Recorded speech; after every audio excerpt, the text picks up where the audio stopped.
नमस्कार दोस्तों। हिमाचल प्रदेश में किसकी बनेगी सरकार, कौन बनेगा हिमाचल प्रदेश का मुख्यमंत्री।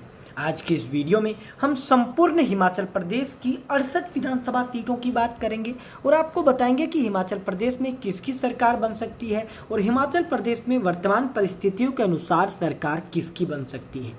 हिमाचल प्रदेश में अगर अभी वर्तमान की बात करें तो कांग्रेस पार्टी की सरकार है और कांग्रेस पार्टी 68 विधानसभा सीटों में से लगभग 43 विधानसभा सीटों के साथ हिमाचल प्रदेश में सरकार का नेतृत्व कर रही है।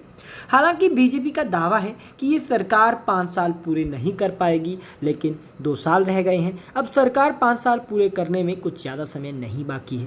हिमाचल प्रदेश में अगर बीजेपी के सर्वे की माने तो बीजेपी ने आंतरिक सर्वे करवाया है जिसमें कहीं ना कहीं बीजेपी को उसका फ़ायदा मिल रहा है। हालांकि दोस्तों, आज की इस वीडियो में हम संपूर्ण सीटों की गणना करेंगे और आपको बताएंगे कि आखिरकार हिमाचल प्रदेश में किसकी बन सकती है सरकार, कौन बन सकता है हिमाचल प्रदेश का अगला मुख्यमंत्री।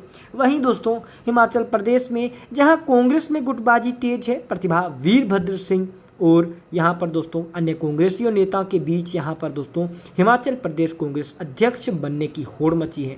हालांकि प्रतिभा सिंह का कहना है कि मुझे जो भी कांग्रेस आधा कमान जिम्मेदारी देगी वो मैं बखूबी से निभाऊंगी। हालांकि वर्तमान में प्रतिभा सिंह ही कांग्रेस अध्यक्ष हिमाचल प्रदेश में है। वहीं बीजेपी में भी गुटबाजी कम नहीं है, बीजेपी में भी अब 2 गुट बन गए हैं। हिमाचल प्रदेश बीजेपी में भी सब कुछ ठीक नहीं है, यानी कि अब कांग्रेस और बीजेपी हिमाचल प्रदेश में एक दूसरे की राह पर हैं।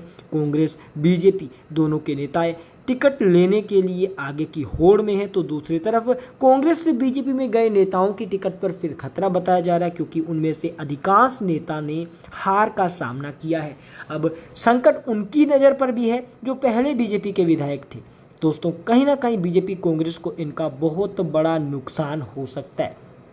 तो दोस्तों, सबसे पहले अगर हम बात करते हैं बिलासपुर जिले की, बिलासपुर जिले में आती हैं 4 विधानसभा की सीटें। अब 4 में से 2 सीटों के करीब यहां पर एनडीए के खाते के अंदर जीत जाएगी, 2 सीटों के करीब इंडिया गठबंधन के खाते के अंदर जीत जाएगी, 0 सीटें जाएंगी अन्य के खाते के अंदर। यानी कि पहले जिले बिलासपुर में दोस्तों बहुत ही जबरदस्त टक्कर दोनों तीनों पार्टियों के बीच में देखने को मिलेगी। अन्य पार्टियां आम आदमी पार्टी, टीएमसी, समाजवादी पार्टी भी यहाँ पर चुनाव लड़ती रही हैं।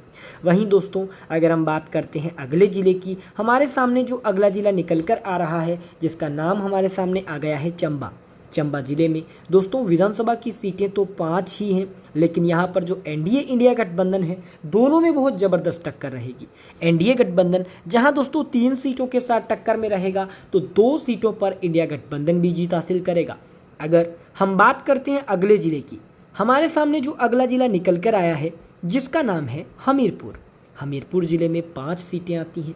अब 5 सीटों के अंदर से दोस्तों 4 सीटों के करीब एनडीए के खाते के अंदर जीत, 1 सीट जा रही है इंडिया गठबंधन के अंदर, वहीं 0 सीट अन्य के अंदर जा रही है। अगर हम बात करते हैं अगले ज़िले की, जिसका नाम निकल कर आ रहा है कांगड़ा जिला, कांगड़ा जिले में आती हैं 15 विधानसभा की सीटें।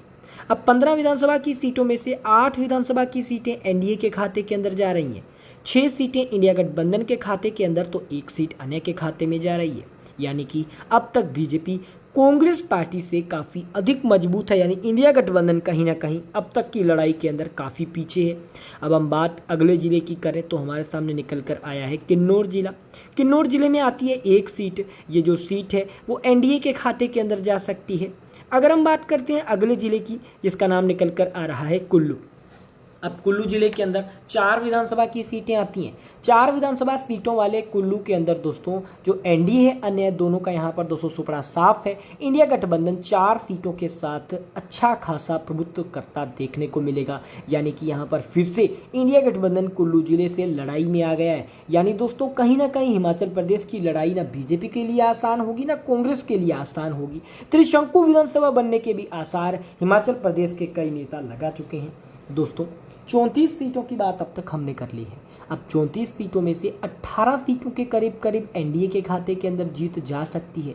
वर्तमान परिस्थितियों के अनुसार एनडीए जो है वो इंडिया गठबंधन से काफ़ी हद तक मजबूत है।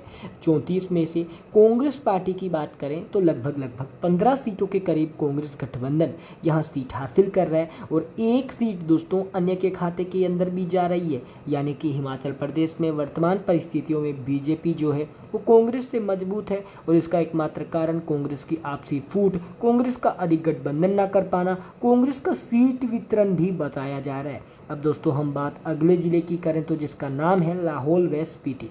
लाहौल व स्पीति के अंदर एक ही सीट आती है और ये जो सीट है वो इंडिया गठबंधन के अंदर जा रही है। अगर हम बात करते हैं दोस्तों मंडी जिले की, मंडी लोकसभा सीट जो है अभी वर्तमान के अंदर तो कांग्रेस बीजेपी के पक्ष में है, लेकिन इससे पहले कांग्रेस ने जीत हासिल की थी और पिछली बार यहाँ कांग्रेस को अच्छा खासा समर्थन मिला था।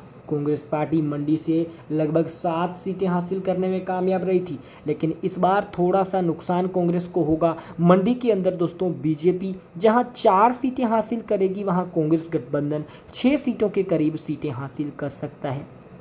वहीं अगर हम बात करते हैं अगले जिले की, हमारे सामने जो अगला जिला निकल कर आ रहा है जिसका नाम है शिमला जिला।